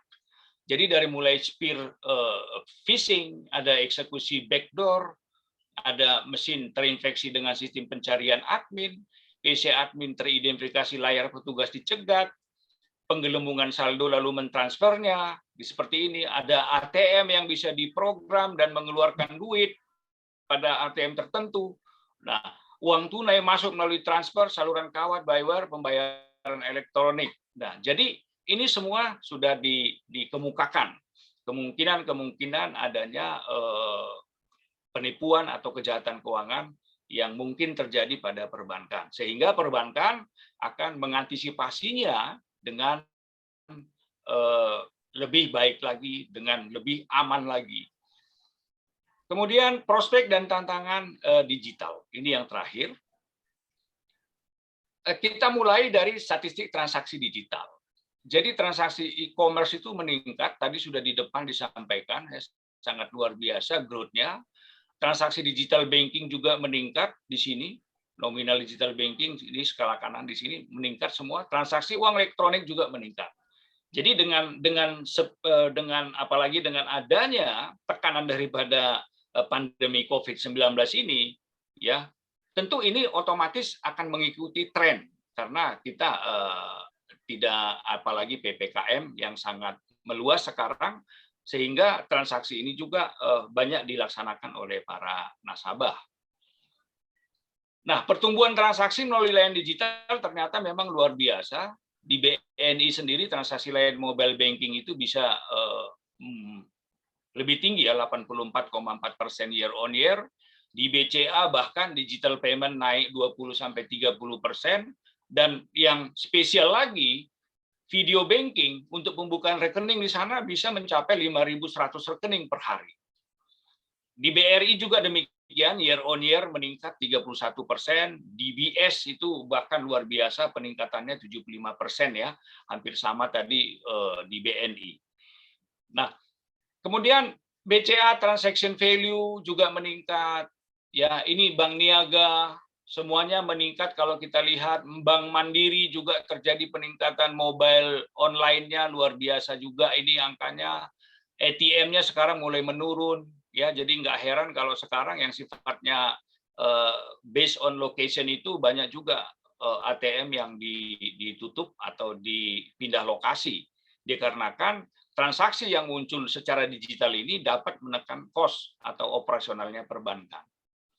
Transaction shifting ini di sini ada BRI ya, ada BRI dan juga di sini kita lihat mobile banking ini menjadi suatu yang dominan ya, channel yang dominan yang dapat dilakukan ke depan. Nah, kemudian banking today. Jadi kalau kita lihat sekarang bagaimana perbankan ya, kita katakanlah pada tahap sekarang ini ya, ini kita lihat money emission, capital accumulation, commitment in borrowing, ini money logistik adalah prosesnya seperti ini. Kemudian kalau kita lihat prediction yang dilakukan, bank digital itu adalah platform di 2030. Jadi kalau incumbent tidak mau berubah, maka di 2030 katakanlah Bank Indonesia sudah bisa menunaikan sistem pembayaran di 2025. Artinya perbankan incumbent sekarang masih memiliki waktu 3 tahun lah, ya 3 tahun lebih untuk menyesuaikan apa yang dilakukan oleh Bank Indonesia. Kalau di dalam 3 tahun ini mereka tidak bisa menyesuaikan, ini akan menimbulkan kemunduran, bahkan mereka bisa tidak survive.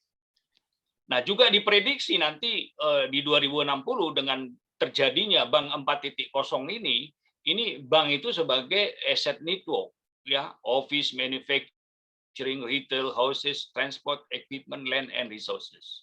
Bahkan di 2100 juga sudah diprediksi, ya, bank is a lifestyle. Jadi di sini barter system, ya, employees and customer will be paid by goods and services made by the same bank. Jadi transaksi itu bisa dilakukan pada bank yang sama, pada nasabah, pada kelompok-kelompok yang sama, dan merupakan bank dianggap sebagai gaya hidup, ya. Di 2200 diperkirakan bank is government, ya, seperti ini. Jadi ya mungkin ini kita tidak pedulikan saat ini, tetapi prediksi ke depan ini bisa saja terjadi, dan tadi bank 4.0 itu adalah suatu keniscayaan yang pasti akan terjadi, yang terdisrupsi dan tidak mau beradaptasi bisa akan lepas ya dari sistem. Ini peta jalan menuju bank sudah disampaikan tadi dari mulai 2009. Jadi bank 4.0 itu bergeraknya di 2000, kita katakan 2017 tadi. Nah, kenapa dimulai 2009 di sini? Di sini ada ya robo advisor, komponen-komponen yang mendukung bank 4.0 itu sudah meluncur sejak 2009. Kemudian di 2017 di sini sudah mulai muncul bank digital. Ya, kita sebut dengan challenger bank ya di sini. Sampai nanti diperkirakan di 2030 maka ini juga lusinan perekonomian dunia sudah menggunakan cashless ya. Jadi di sini challenger bank di 2025 diperkirakan akan tembus asetnya mencapai 100 miliar US dollar. Struktur organisasi bank 4.0 itu ya tentu di sini dia hanya akan berada membidangi delivery, business operation, technology operation, and banking. Jadi tinggal dia akan delivery ini apa saja. Jadi lebih kurang komponen-komponen yang ada di sini atau entitas bisnis yang dikembangkan di sini, inilah sebagai pedoman kebutuhan akan tenaga kerja ke depan. Jadi kalau terjadi disrupsi, maka secepatnya perbankan juga bisa men-switching pegawai-pegawainya untuk di pelatihan dan sebagainya untuk masuk menangani hal-hal yang muncul di bank 4.0. Penguatan inti layanan bank juga tadi di awal sudah disampaikan bahwa for thriving the core itu ya dari mulai market infrastructure, retail banking, corporate banking, transaction banking, investment banking, payment, dan wealth management yang didukung oleh komponen-komponen pendukung bank 4.0. Survei teknologi perbankan oleh BI pada 30 bank, ternyata belum ada bank yang masuk di dalam digital 2.0. Di sini disebut dengan digital native. Jadi belum ada di Indonesia. Jadi sekarang kuadrannya adalah kuadran 2 digital 1.0. Dan ini banyak didominasi oleh bank buku 4 dan bank buku 3. Sedangkan yang di bawah ini merupakan, di sini perbankan itu melakukan IT development. Nah, ini juga terkait nanti apa yang mereka lakukan aktivitasnya terkait dengan modalnya. Tadi ini ada buku 2, 3, 4. Nah, saat ini buku 1 sudah tidak ada lagi, karena minimum bank itu sudah merangkak naik di atas 1 triliun modal intinya. Survei implementasi teknologi digital oleh perbankan atau Bank Indonesia juga disampaikan di sini nih. Ya, kuadran 3 digital native tadi itu ya kebanyakan kepada ya plotting misalnya EQIC, big data, tetapi belum termasuk kegiatannya itu, semua kegiatan itu masuk dalam kotak digital native, sehingga bank di Indonesia dikategorikan tadi belum masuk di dalam digital native digital 2.0. Survei progres juga demikian. Dari mulai bank buku 1, ini masih data yang 2018, jadi sehingga masih ada bank buku 1, tetapi sekarang udah masuk ke bank buku 2 semuanya. Jadi di situ ada digital is business kalau di sini, dan buku 4 itu digital is core value. Nah, terkait nanti dengan taksonomi uang, banyak juga dijelaskan di buku ini bagaimana nanti di sini tipe dari mulai klaim sampai kepada teknologi government, private, ada yang namanya centralized, decentralized terhadap government, dan inilah yang akan menghasilkan yang kita gunakan banyak, the big card, check, ya, wire, non-prominent, decentralized, di sini adalah B-Money. Kemudian Alipay, di sini ada private, ada Alipay, WeChat Pay, M-Pisa, decentralized ada Paxos, dan sebagainya. Ini kita sebut e-money. Sedangkan decentralized yang gold coin apakah itu Libra ya yang akan muncul, apakah itu mungkin yang dari China yang baru mereka launching, ini merupakan e-money. Nah, kalau kita lihat dari objeknya di sini ada unit of account, others decentralized public icon, centralized, ini ada CBDC. Jadi Central Bank Digital Currency. Nah, ini mungkin di dalam pembahasan oleh Bank Indonesia bagaimana perkembangan ke depan, apakah mau menerapkan atau tidak. Sementara ini mereka mendalaminya. Karena seluruh aset kripto itu tidak bisa masuk ke dalam digital money, tetapi dia masuk kepada aset kripto yang dapat diperdagangkan di bursa berjangka. Kemudian di sini ada juga tadi kalau kita katakan digital money, jadi uang elektronik dengan uang digital itu berbeda. Jadi yang terjadi di Indonesia itu adalah uang digital dengan basis service based dan chip based. Jadi uang digital itu juga ada dua, ada dalam bentuk katakanlah e-money, ada juga dalam bentuk wallet seperti OVO ya, dan link aja seperti itu yang Pak Riko sebagai komisarisnya. Nah, tetapi semua juga itu kita harus memahami jejak digital meluas melampaui batas perusahaan tradisional. Jadi dengan munculnya era digital 4.0 ini yang dikaitkan dengan oleh Internet of Things, maka organization itu sudah tidak ada lagi boundary. Ya, jadi semuanya bisa kemungkinan dari mulai teknologi infrastruktur, physical infrastructure ini digabungkan oleh internet yang menyatukannya, dan diperkirakan di 2020 ini sudah mencapai komponen yang terhubung 50 miliar komponen di dunia ini yang sudah terhubung oleh Internet of Things. Kemudian ada criminal, fraud activity, employee organization, termasuk juga supply chain-nya dan public facing presence. Tantangan regulasi. Jadi tantangan regulasi existing transformasi digital perbankan ini juga sudah dibuat oleh OJK ya, dari sisi bisnisnya. Ada POJK yang menggunakan teknologi informasi untuk digital banking, ini POJK-nya. Kemudian ada pengaturan pendukung lainnya. Ini dari sisi OJK-nya. Sedangkan dari Bank Indonesia, mereka melakukan apa yang disebut dengan financial teknologi fintech ini, ya ada yang namanya RegTech. Kalau dia di sini ada fintech, karena tadi kita sebutkan bahwa bank digital itu bank itu layanan perbankan itu akan bisa menyatukan semua kepada sistem fintech dan ekosistem bisnis lainnya, sehingga katakanlah Bank Indonesia membuat yang namanya regulator teknologi dan supervision teknologi modelnya seperti ini. Dan terakhir kali blade-nya yang akan berlaku kemarin itu adalah mengeluarkan blade di sini adalah tentang sistem pembayaran. Jadi BI saya nilai di sini melakukan semacam omnibus law seperti itu. Jadi dia buatlah satu PBI secara sistem pembayaran secara global, kemudian nanti item-itemnya paling-paling hanya memunculkan 13 maksimum. Tetapi yang sekarang ini sangat banyak ya SE atau PBI yang berlaku. Nah, mungkin demikian yang dapat saya sampaikan. Terima kasih, saya kembalikan kepada Pak Moderator. Oke. Terima kasih Pak Batara. Itu tadi penyampaiannya. Ada beberapa pertanyaan yang kemudian muncul di Q&A. Ada beberapa pertanyaan ini. Salah satu pertanyaannya itu adalah dari Pak Gufran pribadi, dari Pak Gufran. Itu menanyakan mengenai ini, kebetulan beliau bekerja di Bank Syariah Bukopin, Bank Syariah Bukopin. Kemudian bagaimana know your customer itu terkait inisiasi satu portofolio kredit, tidak hanya sekedar pemenuhan kelengkapan dokumen, tapi ada tatap muka. Kemudian ada dua pertanyaan berikutnya, apakah di lapangan tentang penyaluran kredit tidak hanya mengandalkan digital, tapi hybrid?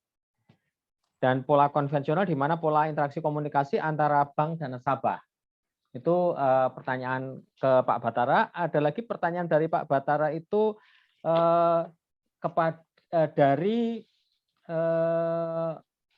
Inyoman Bontot. Inyoman Bontot itu dari UHN Sugriwa Denpasar. Dari Wahen Sugriwa Denpasar, itu bagaimana bank digital memberikan layanan kepada masyarakat yang belum terjangkau internet. Itu dulu Pak Batara. Silakan nanti kalau Pak Batara mau ini. Oke, baik Pak.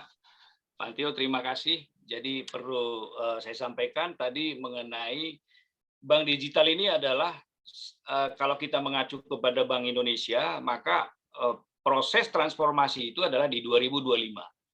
Jadi sebelum 2025, hal-hal yang bersifat konvensional bisa dikaitkan atau digabung, kita sebut dengan hybrid, sehingga hal-hal yang belum dapat dilakukan secara online itu dapat dilakukan penilaian portofolionya secara konvensional.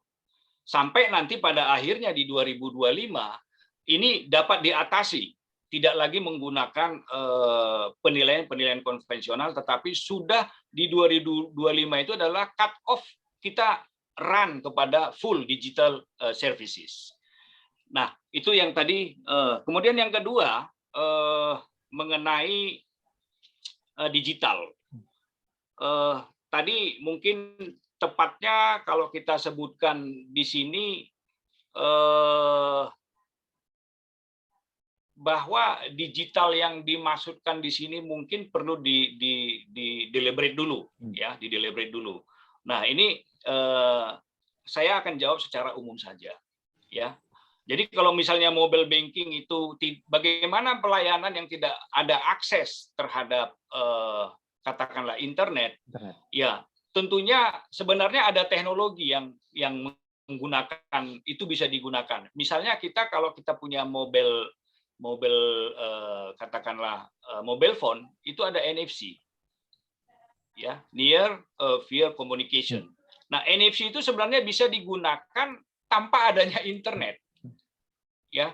Tinggal bagaimana nanti misalnya fintech maupun digital perbankan ini membuat sistem itu bisa jalan di lapangan, dan itu sangat memungkinkan karena kami menerapkan ini, kebetulan saya juga sebagai dirutnya KODI, Koperasi Digital, kami menerapkan ini dan akan kami launching pada bulan September nanti. Ya, jadi yang tidak ada internet bisa dia menggunakan dengan NFC, teknologi NFC itu, dan itu mungkin akan menjadi satu solusi di dalam financial inklusi. Demikian, Pak. Oke. Ada lagi pertanyaan dari Pak Muhammad Nasir, itu dosen Unhalu Kendari, bagaimana masa depan bank sentral dan efektivitas kebijakan moneter seiring berkembangnya atau diterapkannya digital money, misalnya cryptocurrency. Di cryptocurrency, kemudian kira-kira apa yang dibutuhkan di masa depan? Oke, baik Pak. Terkait misalnya digital currency, bank sentral tadi, ini sebenarnya kewenangan dari Bank Indonesia. Tetapi dapat kita katakan dunia sudah mulai mengadopsi. Tentunya Bank Indonesia dalam hal ini sedang mempelajarinya. Dan pada saatnya nanti mungkin Bank Indonesia akan menyampaikan kepada masyarakat. Jadi dalam konteks ini saya tidak beropini dulu terhadap ini, tetapi yang jelas teknologinya apa? Teknologinya adalah teknologi blockchain. Nah, teknologi blockchain ini juga yang digunakan kepada Bitcoin, ya, dan cryptocurrency lainnya. Nah, seperti itu. Tetapi yang jelas Bank Indonesia mengatakan bahwa Bitcoin bukan mata uang digital. Jadi kalau dia mau diperjualbelikan tadi di aset kripto yang di Bapepti. Jadi banyak sekarang yang muncul di mobile itu, ya, kita bisa aplikasi, dan saya coba-coba juga melakukan transaksi. Ya, kalau ada untung ya syukur, kalau enggak ya sebagai pengalaman bahwa kita bisa mengakses dengan baik. Mungkin demikian, Pak. Oke, ini ada juga ya mahasiswa dari IBS, Pak Batara, bertanya. Kalau saya singkat aja pertanyaannya, siap, itu kalimatnya panjang. Ketika kemudian sudah ada bank digital ini, apakah banker itu masih diperlukan?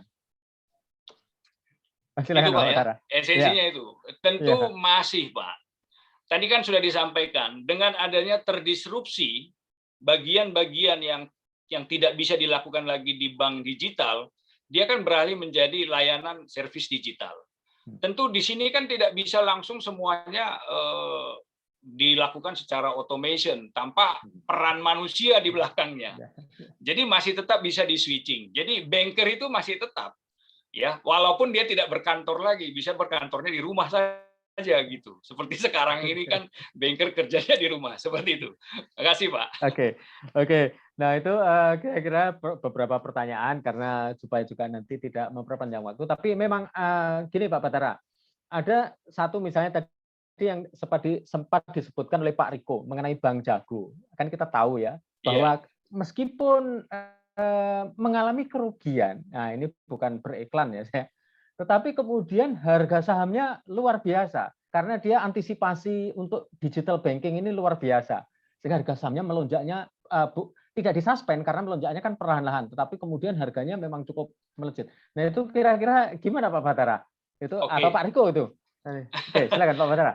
Oke, jadi kalau saya melihat kan kalau dia misalnya satu bank, katakanlah digital banking seperti Bank Jago, valuasi itu kan dilihat seberapa banyak orang mendownload aplikasinya.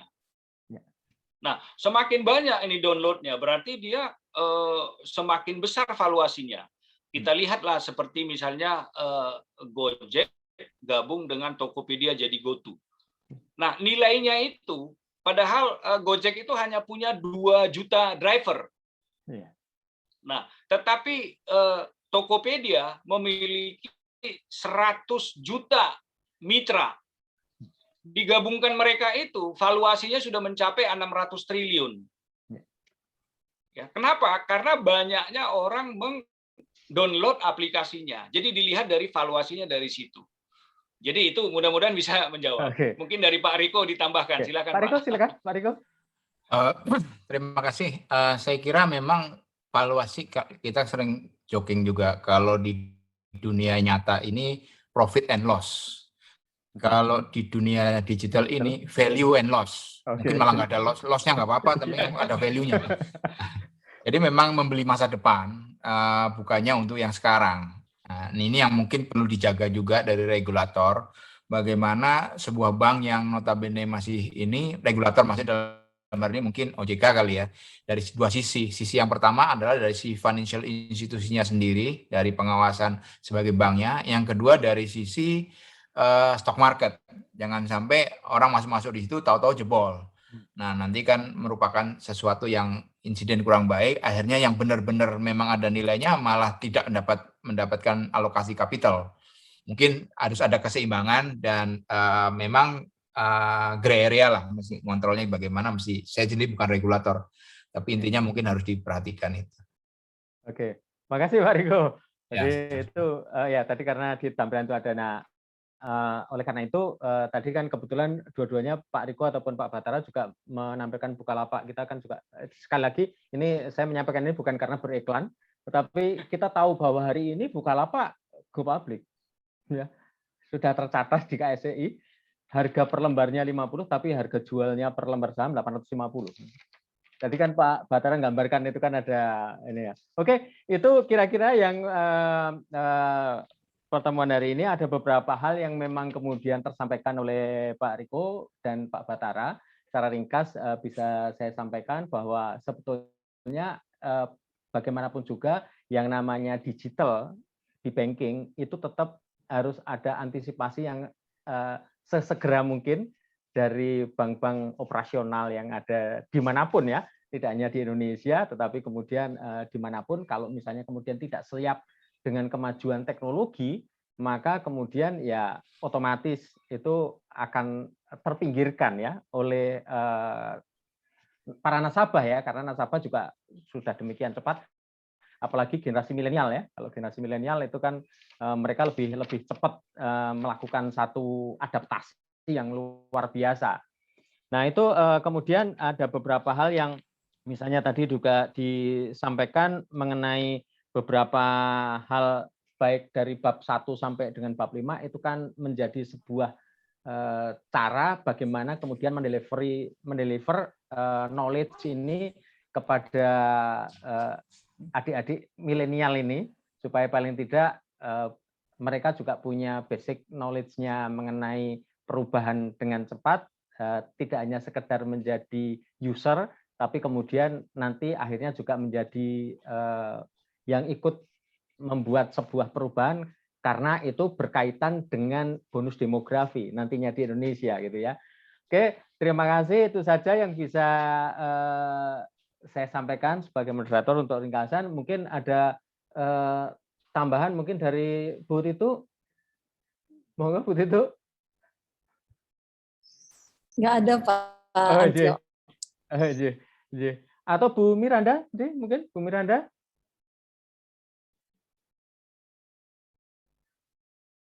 Atau Pak Subarjo, monggo Pak Subarjo.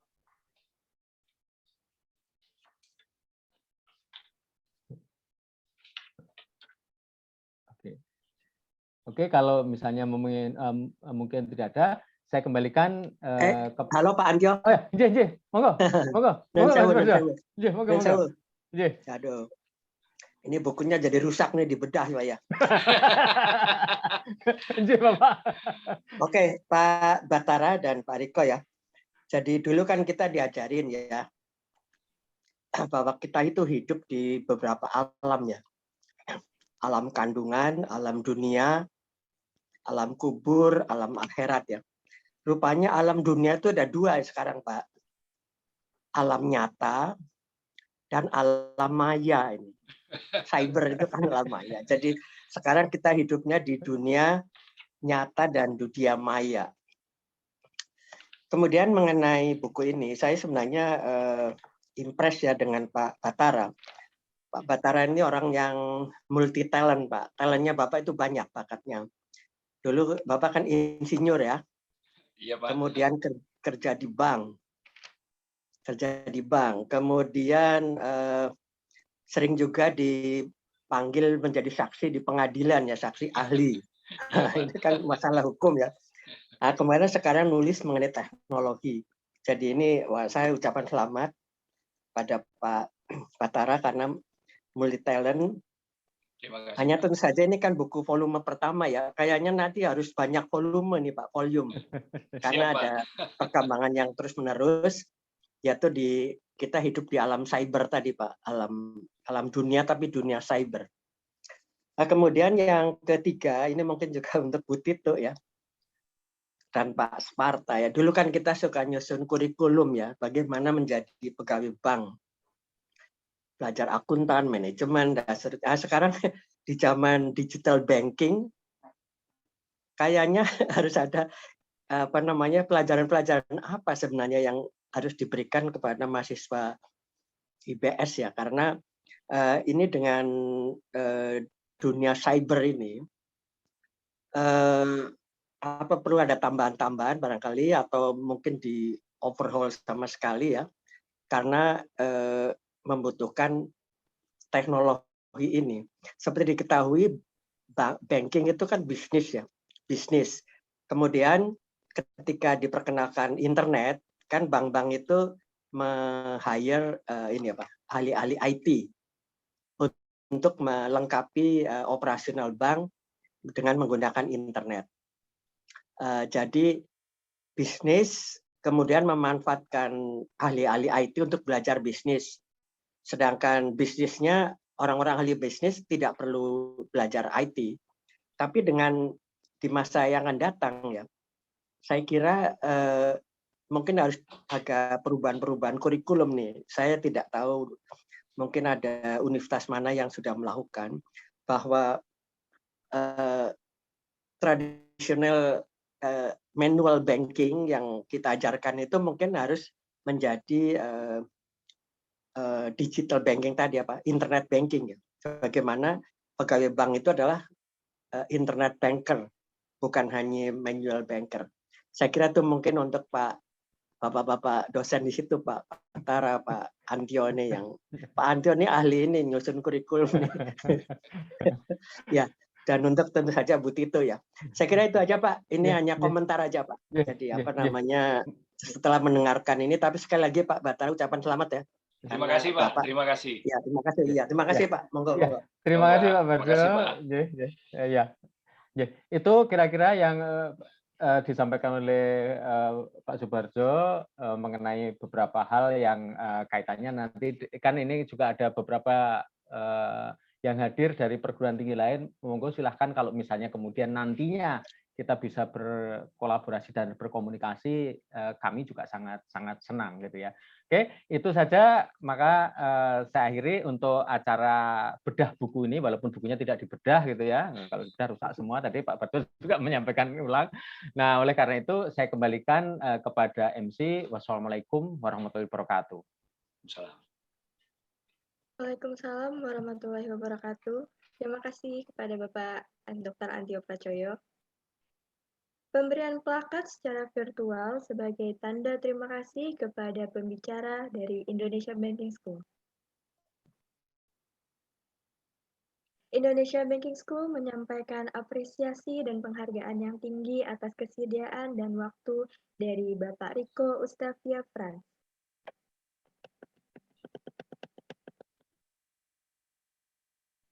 Indonesia Banking School menyampaikan apresiasi dan penghargaan yang tinggi atas kesediaan dan waktu dari Bapak Dr. Insinyur Battara Maju Simatupang.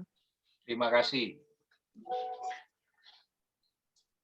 Terima kasih kepada pembicara book review hari ini, Bapak Dr. Insinyur Battara Maju Simatupang, Bapak Rico Ustavia Frans, dan Bapak Dr. Antio Pracoyo sebagai moderator pada hari ini.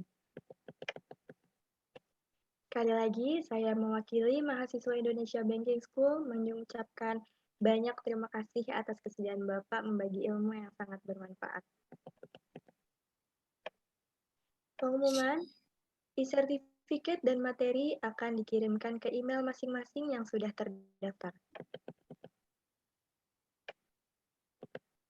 Dengan ini berakhir sudah book review pada hari ini. Kami mengucapkan terima kasih kepada pembicara, moderator, tamu undangan, para partisipan book review, mahasiswa dan pimpinan IBS beserta jajarannya, mahasiswa dan dosen seluruh Indonesia. Indonesia Banking School mengajak adik-adik siswa SMA yang ingin mengetahui lebih jauh tentang peluang dan prospek berkarir bekerja di industri syariah untuk hadir pada acara Open Day Syariah yang diselenggarakan pada Sabtu 7 Agustus 2021 pada pukul 9 waktu Indonesia Barat. Dapatkan informasi beasiswa hingga 100% dengan mengikuti acara Open Day IBS. Linknya di bit.ly/openday-ibs-T5. Informasi lebih lanjut dapat mengunjungi Instagram kami di @indonesiabankingschool. Mari bergabung bersama kami. Indonesia Banking School, the best business and digital finance higher education in Indonesia.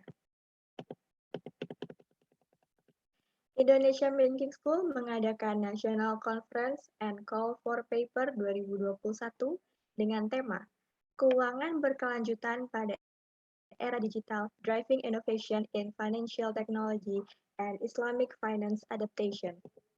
Acara akan dilaksanakan pada tanggal 27 Oktober 2021.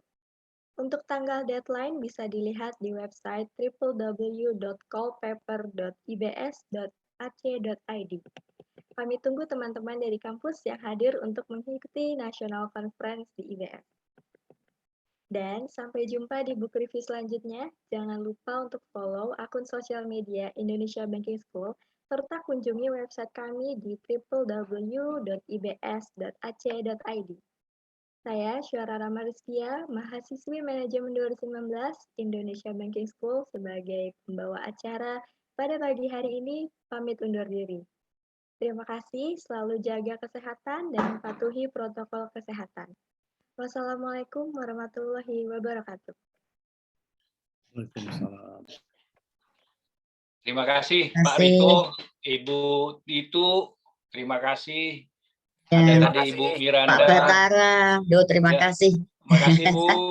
Dulu sering ketemu di IBS ya. Iya Bu, makasih BPI, banyak. terima kasih, sukses ya Pak, selalu. Ya, makasih Bu, makasih. Bu Tari ya. Iya Pak. Sehat Bu Tari? Sehat, Alhamdulillah sehat Pak, terima kasih Pak Titu. Terima kasih Pak Antio. Terima kasih. Ya, sami-sami Antio, begitu. begitu. Ya. Semuanya yang Izin pamit ya. Bagus Yo. begitu nih. Luar biasa materinya bagus begitu. Makasih Bu. Iya, Pak Batara ini yang hebat. Selalu support saya. Saya izin pamit ya, Bu. Pak. Monggo, Pak Pak. Riko, makasih Pak Pak Riko. Riko, terima Terima kasih. Makasih, Pak Pak Riko. Riko. Ya, Pak Riko, makasih. Yo, Ya. makasih. Selamat Pak Batara. Baik, Bagus. makasih Oh, Pak, ini makasih. Pak Murni. Bukunya. Hebat, Pak. Ya. Udah ada di Pak ya, di Gramedia udah ada bukunya. Sudah Pak. Ah, oke. Terima kasih Pak Ari Bu Murti. Tari, Iya Assalamualaikum. Pak, monggo ke sana. Mari Pak Batara hebat sekali. Lanjut Ibu, terus makasih, ya Pak. Bu. Selamat Iya, Bu. juga Bu Tito dan teman-teman IBS. Seminarnya bagus. Halo Pak Ari. Terima kasih Pak Ari. Izin Ya. Bu. Oh, ini. Itu terima kasih sekali. Ya. Seminarnya hebat luar biasa nih Monggo. Pak Riko sama Pak Batara. Ya Pak Antio. Monggo. Yun, Monggo. saya live J. Monggo, Bu, Yun, monggo. Assalamualaikum. Waalaikumsalam warahmatullahi wabarakatuh. Makasih Bu Tito. Terima kasih Pak Batara, sukses ya. Terima kasih Bu, makasih. Pak Antio, terima kasih. Pak Julfison, Sama-sama. Pak Sparta. Terima kasih Pak Batara. Terima kasih Pak Antio. Oh Ya, iya. makasih Pak Sparta. Ya, Pak makasih, Sparta. sukses ya. Iya, Aduh, Bu. sukses Pak Sparta. Iya, Bu. Sukses. Bu Lama nggak Putri. ketemu, sukses J. Iya. Ya, Bu. Alhamdulillah. Lihatnya. Terima kasih Pak Arif. Ya, Mas Arif Perpus, terima kasih Mas Arif. Ibu Sri, makasih. Ya, Bu Sri, makasih Bu Sri. Makasih juga Mbak Suara. Bapak Ibu. Terima kasih Pak. Pak Dian ada juga nih. Pak Dian ada.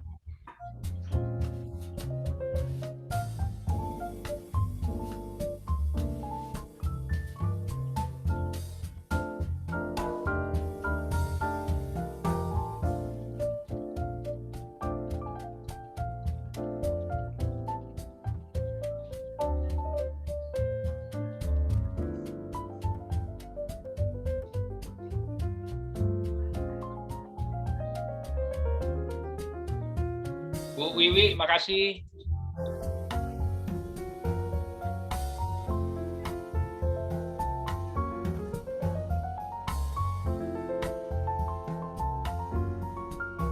Oke, saya mohon izin Pak Antio. Ya. Saya mohon Silakan, izin silakan. semuanya. Ya, Saya ya. mohon izin Silakan, Pak Pak, Sparta, silakan. Pak Ya, ya. Julfison, Ya.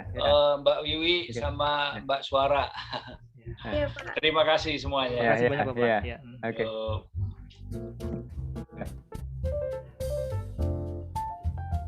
Oke Mas Arif, saya izin live.